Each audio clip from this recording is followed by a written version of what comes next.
Nous sommes avec Thierry Paulmier, créateur du concept Homo Emoticus. Bonjour Thierry. Bonjour Anne-Cécile. Alors, le modèle que vous préconisez se place aux côtés d'un management bienveillant et exemplaire. Quels sont les atouts de ce modèle? Alors, le management bienveillant va créer de la gratitude. Le management exemplaire va créer de l'admiration. Et c'est précisément ce que prescrit le modèle, c'est d'essayer de créer un capital d'admiration et de gratitude auprès de ses collaborateurs, de sorte qu'ils soient évidemment plus motivés, qu'ils soient plus engagés, qu'ils soient plus fidèles, qu'ils soient plus en confiance. Donc, l'exemplarité et la bienveillance créent un capital de confiance et finalement créent aussi des liens affectifs entre le manager et ses collaborateurs. On parle beaucoup du management bienveillant. Il faut être rationnel néanmoins. Est-ce qu'il y a des limites au management bienveillant?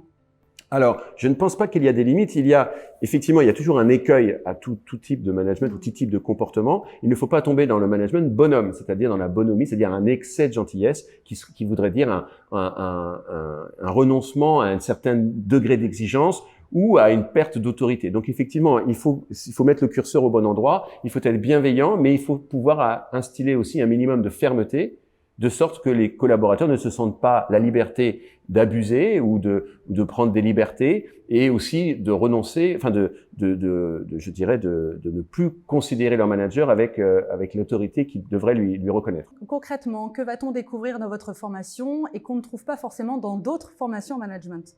Alors là, on va avoir un cadre d'analyse et d'action opérationnel et concret au quotidien.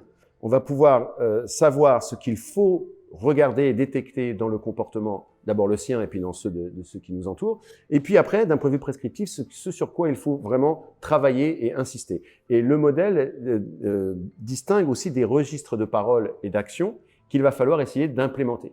Merci beaucoup Thierry Paulmier.